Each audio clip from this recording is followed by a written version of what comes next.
Price the Lord, ஹல்லேலூயா. கிறிஸ்துவுக்குள் பிரியமானவர்களே, இந்த அருமையான காலை வேளையிலும் தேவ சமூகத்துக்கு வந்தவங்கள் ஒவ்வொருவரையும் இயேசுவின் நேற்று நாமத்தினாலே அன்பின் வாழ்த்துக்கள். இந்த நாளிலும் எபிரேயர் 12ஆம் அதிகாரம் 2ஆம் வசனத்தை அடியேன் வாசிக்கிறேன்.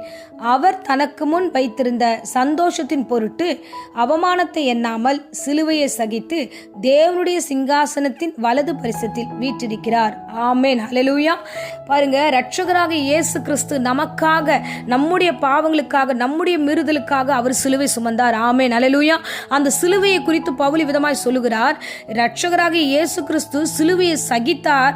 சகித்தது மாத்திரமல்ல, அவமானத்தை எண்ணாமல் சகித்தார். என்ன அவமானம்? தனக்கு முன்னாடி ஒரு பெரிய காரியம் உண்டு, சந்தோஷம் உண்டு, என் பிள்ளைகள் ரட்சிக்கப்படுவார்கள், நான் சிலுவை சுமப்பதனால, நான் பாடுகளை அனுபவிப்பதனால, நான் அவமானத்தை சுமப்பதனால என் பிள்ளைகள் சந்தோஷத்தையும் சமாதானத்தையும் அவர்கள் பெற்றுக்கொள்வார்கள் என்று அந்த பெரிய சந்தோஷத்தின் பொருட்டு அவர் அவமானத்தை எண்ணவில்லை. ஹல்லேலூயா.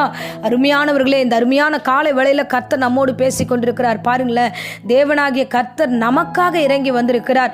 ஸோ இந்த நாட்களில் நமக்காக யாரும் இறங்க தயாரா இல்லை. ஆனால் இரட்சகராகிய இயேசு நமக்காக இறங்கினார். எப்படி இறங்கினார் என்று வேதம் சொல்லுது பாருங்க. அவமானம், அவர் அந்த அரை நிர்வாணமாக அவரை ஒன்றும் இல்லாமல் அந்த சிலுவையில் அவரை தொங்க வைத்தார்கள். ஹல்லேலூயா.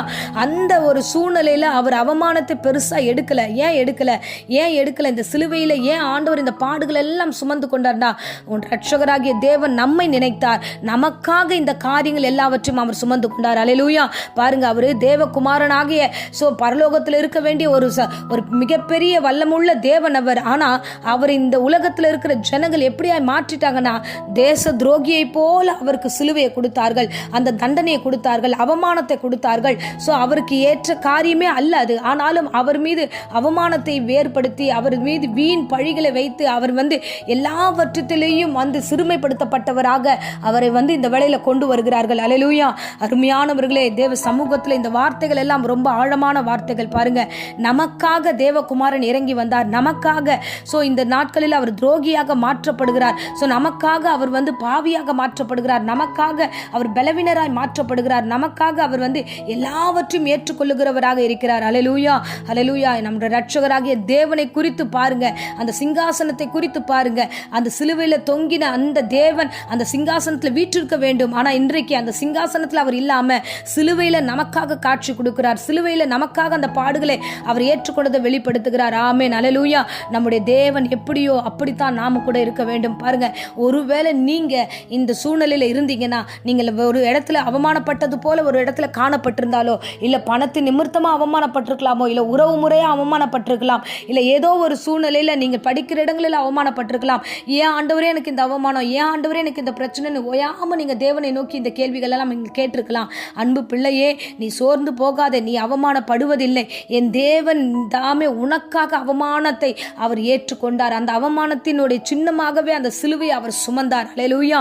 இந்நாள் வரைக்கும் அந்த அடையாளம் நமக்காக கொடுக்கப்பட்டிருக்கிறது. ஸோ அதை பார்க்கும் பொழுதெல்லாம் ஒன்றை நீங்கள் தெரிந்து கொள்ள வேண்டும்.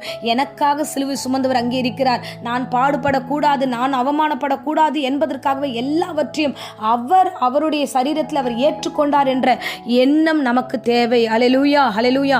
இந்த காலகட்டத்தில் அதையெல்லாம் நம்ம யாரும் யோசிக்கிறது இல்லை. நம்ம கொஞ்சம் ஒரு சூழ்நிலையில் நம்ம தலை குனிற மாதிரி இருந்தால் நம்மளால் அதை பொறுத்துக்க முடியல. நான் ஏன் குனியணும், நான் ஏன் இதெல்லாம் அனுபவிக்கணும், நான் ஏன் சகிக்கணும், அப்படியெல்லாம் நம்ம யோசிக்கிறோம். இல்லை, நீங்கள் கொஞ்சம் ஒரு சில காரியங்களை சகித்து கொண்டீர்கள் என்றால் உண்மையாகவே உங்களுக்கென்று வைக்கப்பட்ட சந்தோஷத்தை நீங்கள் காண்பீர்கள். ஏன்னா இயேசு உங்களுக்குன்னு வைக்கப்பட்ட சந்தோஷத்தை நீங்கள் பெறாம இழந்து போகக்கூடாது. ஹல்லேலூயா. இன்னைக்கு நிறைய பேர் கிறிஸ்துவ வாழ்க்கையில இந்த தொடர்ந்து வரும்போது பலவிதமான சூழ்நிலையில இடறுகிறார்கள், விழுந்து போகிறார்கள், சிலுவையை விட்டு கடந்து போகிறார்கள். ஆனா நீங்கள் கடந்து போகாதபடிக்கு சிலுவை பின்பற்றி நடங்க. ஆமென், ஹல்லேலூயா. தேவன் யாருக்காக பாடுபட்டார், தேவன் யாருக்காக அவமானப்பட்டார், தேவன் யாருக்காக சிலுவையை சகித்தார் என்றால் உங்கள் ஒருவருக்காக தான். இந்த பிரசங்கத்தை கேட்டுக்கொண்டிருக்கிற அருமையான மகனே, மகளே, உங்கள் ஒருத்தருக்காகத்தான் இயேசு இதை சுமந்தார். ஸோ நாம அந்த சிலுவையை அவமானப்படுத்தக்கூடாது. என் தேவன் எனக்காக செய்திருக்கிறார் என்றால் அதற்காக நான் சகிப்பேன், அதற்காக நான் பொறுமையா இருப்பேன், அதற்காக நான் எந்த அவமானத்தையும் நான் ஏற்றுக்கொள்வேன் என்ற ஒரு உணர்வோடு கூட இருந்தீங்கன்னா உண்மையாகவே தேவன் உங்களை ஆசீர்வதித்து நடத்துவார். ஹல்லேலூயா. ஆனால் ஒன்று நான் சொல்லுகிறேன் பாருங்க, நம்மளை அவர் அவமானப்படுத்த விட மாட்டார். நீங்க அதை பத்தி கவலைப்பட வேண்டிய அவசியமே இல்லை. நீங்க எங்கும் தலை குனியாதபடிக்கு வருகிற நாட்களில் உங்களுடைய ஜெபங்களை அங்கீகரிக்கப்படும்.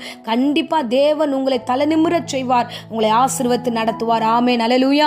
தேவன் தாமே நமக்காக பாடுபட்டது எதற்காக என்றால் அவர் சந்தோஷத்தை எண்ணினார். என் பிள்ளைகள் சந்தோஷப்படுவார்கள் என்று எண்ணி சகித்தார்.